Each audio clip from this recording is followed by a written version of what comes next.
Hello and welcome. Today we are in the tier 10 Japanese heavy cruiser, the Senjou, also known as the Zao for some reason. Anyway, we're playing the colorful version, which makes her a very green and angry heavy cruiser. So we're gonna burn down everything that we can. We're gonna start with Schlieffen. She's actually sailing closer, which is weird. So let's correct this behavior, let's just shoot her, which inevitably means she's gonna turn around and run away, because that's what battleships do. Okay, maybe not based on that salvo. 340 damage. Oh! A destroyer! Unbelievable! By the way, the Zao is actually great at shooting at destroyers. Well, if you have aim. Oh my god. The reason Zao is great at shooting at destroyers is because her guns are really accurate. She gets destroyer dispersion. This makes her more accurate than other cruisers. She also has pretty decent concealment radius. Her firing angles suck though, and unfortunately I think they're gonna continue being that way. Her torps are also pretty good, but yeah, her biggest weakness is that the firing angles just aren't very good. Oh, gearing is up again. Will our guns reload before gearing disappears? Yeah, they did. Let's see, how good is this salvo?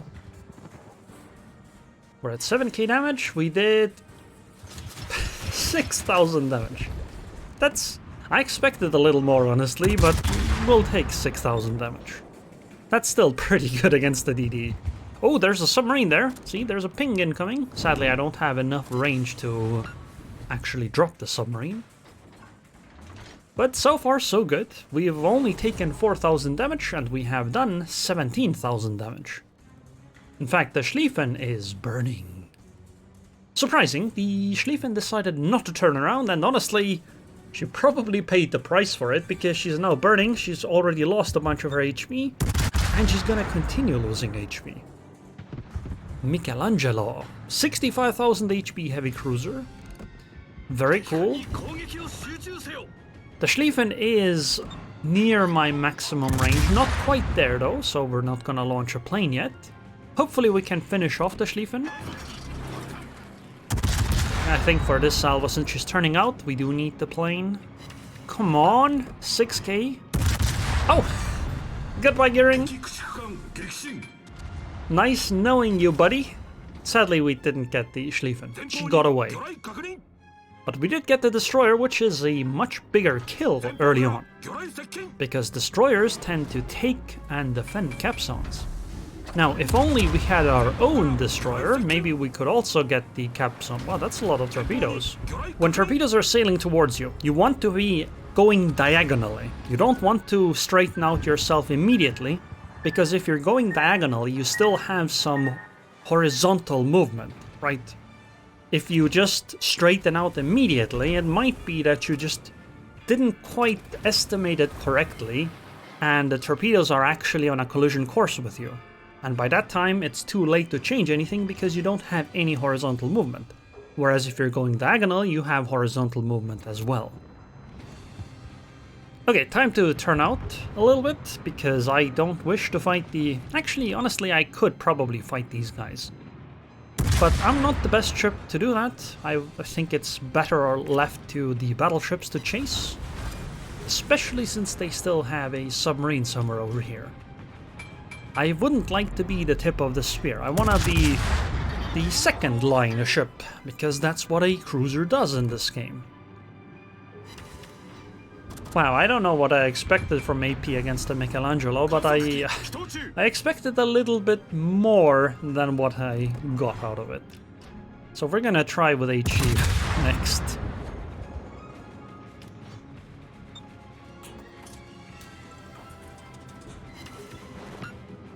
Still mediocre. Very mediocre. But I think Michelangelo is gonna run away regardless what we do. Because that makes just sense. She's so low HP, she should be going full speed and running. The A-cap is destined to be in our hands. There's no chance the enemy is gonna hold on to this. I mean, look at it. Look at how many ships we have here. Zao, Sejong, Cerberus, Gearing, Preußen, and I think Iwami. Meanwhile, they have a submarine, a low HP Michelangelo, and a Flandre. There is no chance they're gonna hold on to... Wait, why did the submarine surface?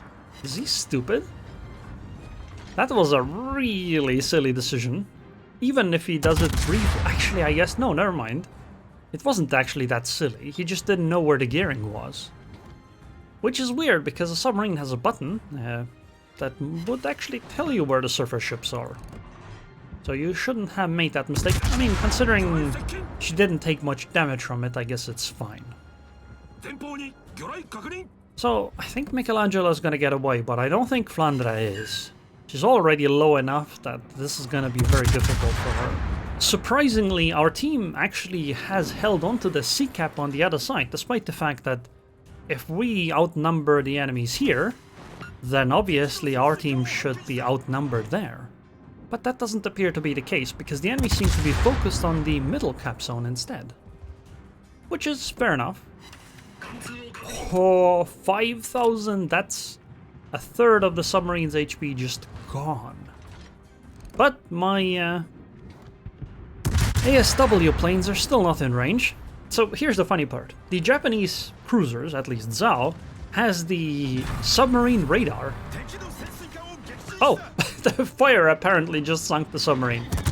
That's cool. Anyway, I wanted saying that the Japanese heavy cruisers have the ASW radar, and it doesn't have the greatest amount of range, which is fair enough. My bigger complaint is that the ASW planes also have 8-kilometer range. I kind of feel like that should be swapped around, where cruisers should have more ASW range and battleships less. Oh, we got another one with fire. Well, that's nice. And we actually get to take the cap. Which is not so nice, because it means our destroyer has already died. Oh well, it is what it is. We are in definite control of this side of the map.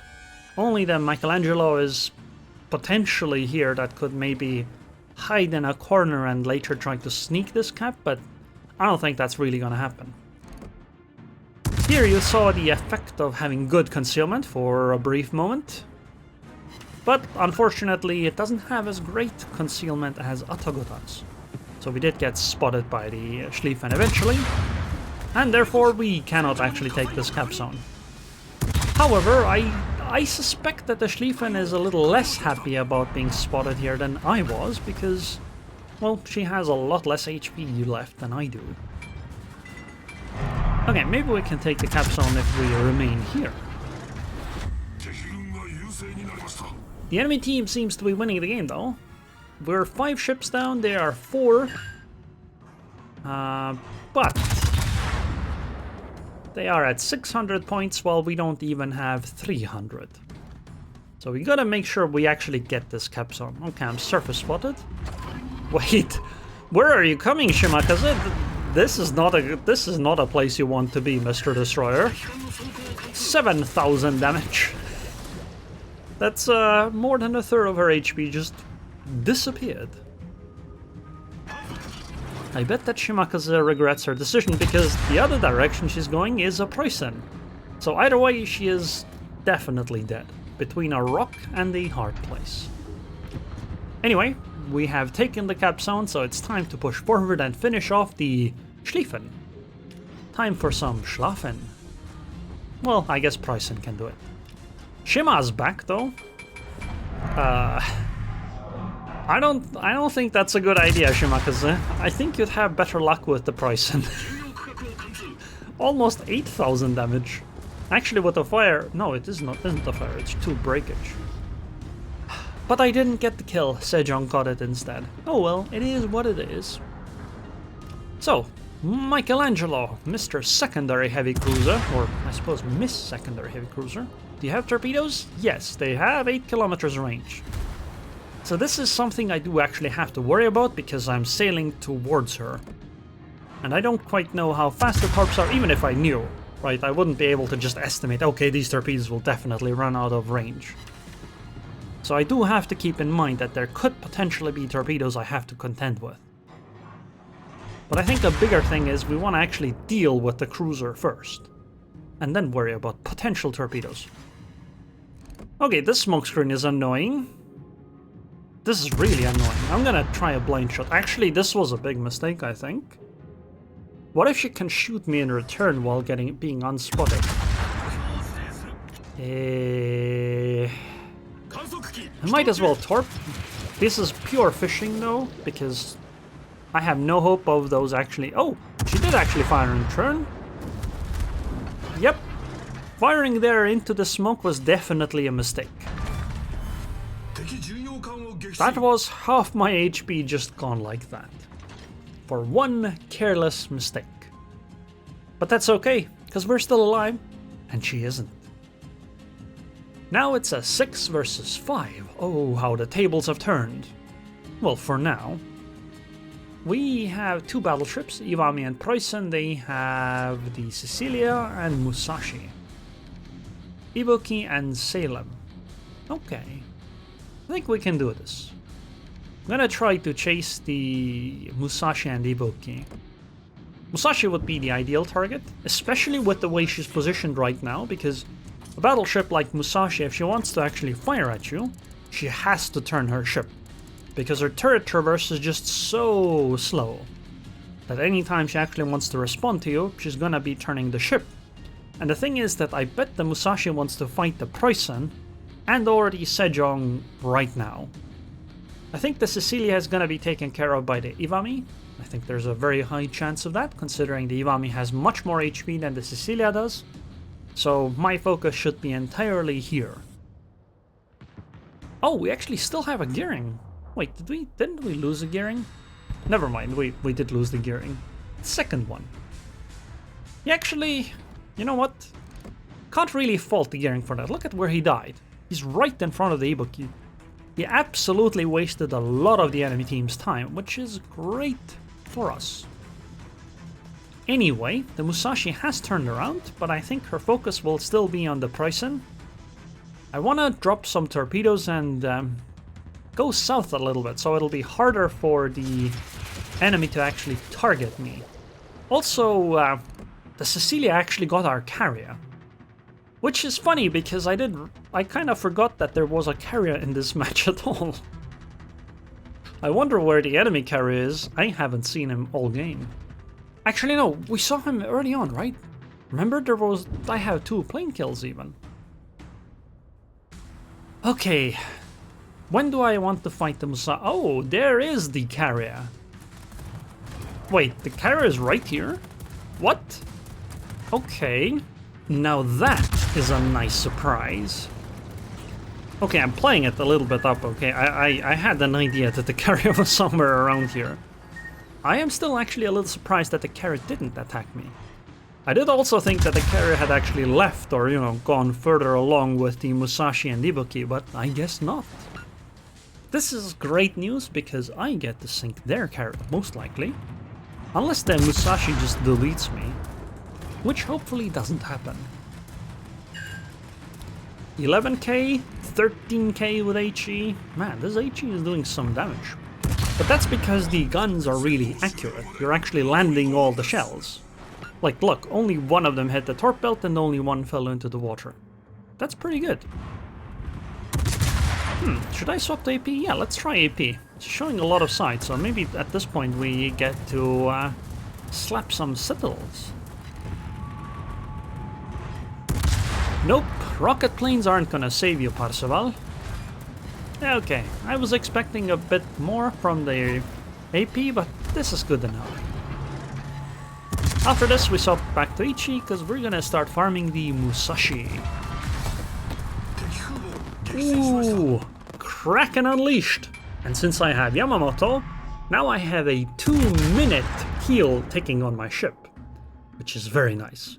But even nicer than that, I have a reload boost on my guns. Look at my reload time now. 7 seconds. Oh, this feels amazing. This feels utterly amazing. I'm gonna do so much damage now. This Musashi doesn't stand a chance. So right now, the most important thing is to pay attention to what Musashi's gun turrets are doing. they are not aimed at me, which means that I can just fully show as much broadside as I want. It doesn't matter, because Musashi's turrets are really slow at turning. She has to turn her entire ship, like she's doing right now, and therefore I'm gonna start angling now. So if I had room to continue going in the direction I am, I would be trying to go at a 30-degree angle.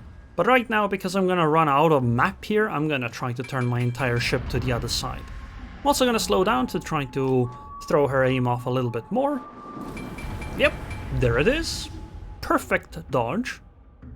But the thing is, if you actually think that you're gonna get hit, what you want to do is you want to show as much broadside as possible while still being at an angle that the enemies will ricochet off of your main belt, which is about a 30-degree angle. But this time Musashi continued turning, which means that her turrets will not be focused on me again. It'll only be the rear turret that can potentially shoot me. This is a big mistake by the Musashi. She should have basically kept sailing the way she was to try to continue shooting me, because let's be fair. I might have a Kraken boost for reload time, but she should win an upfront gunfight. She has a lot more HP and she can just devastate me if she gets 2 lucky shells. Right now though, she basically screwed herself over by doing that turn, because her turrets are still turning. She can only fire the rear turret at me. Meanwhile, I just get to farm her for free. Okay, her turrets are almost finished turning, so it's time to start turning in again. Again, remember, we want to be at about a 30-degree angle when the shells hit. Not that much more, honestly, because if you angle too much more, she's gonna hit your bow, and she can actually overmatch your bow pretty easily. Whereas if you show some side, it's more likely to hit your main belt and then ricochet. So right now, my aim is either the superstructure or the bow of the ship. I can penetrate the bow for a lot of damage, and I can penetrate the superstructure. Right now, it's the bow. I think the bow is actually a better target the closer you get, because it's a really, really big target. Okay, and goodbye, Musashi. I mean, even with all of these mistakes, she did get me down to 10,000 HP. So if she had just stood and fought, I think she would have actually won that fight. Anyway, time to find the Ibuki. Should I maybe load AP? Hydra is very important here. Yeah, let's load AP, because we're likely to get the broadside of the Ibuki at some point. Oh man, 7.8 second reload. Oh, on a Zao. That's amazing. Oh, Ibuki is a lot further along than I thought. She is showing me broadside. Come on, please, I want the devastating strike. Come on, come on, come on, come on, come on, come on, come on. Surely it'll gonna work. What? I feel robbed. 2 Citadel hits, 17,000 damage, but she survives with 500 HP to die to Iwami's secondary. Seriously? I got like 2 kills stolen this game, okay? I got 6 kills. I sunk half the enemy team, but even with all of that, 2 of them were still stolen from me. This should have been an even better game than it was. But honestly, I probably shouldn't complain. This is an absolutely incredible game. I mean, 2 million credits, 248k damage, 3,526 base XP. I haven't had a game this good in quite a while, I think. Goes to show that Zao can definitely perform well, but I would still like to have better firing angles on the turrets. 65k damage tanked, damn, that's a lot more than I expected. Anyways, I hope you guys enjoyed this video. I would like to thank the patrons on Patreon. Thank you very much for your continued support, and I hope I'll see you guys next time.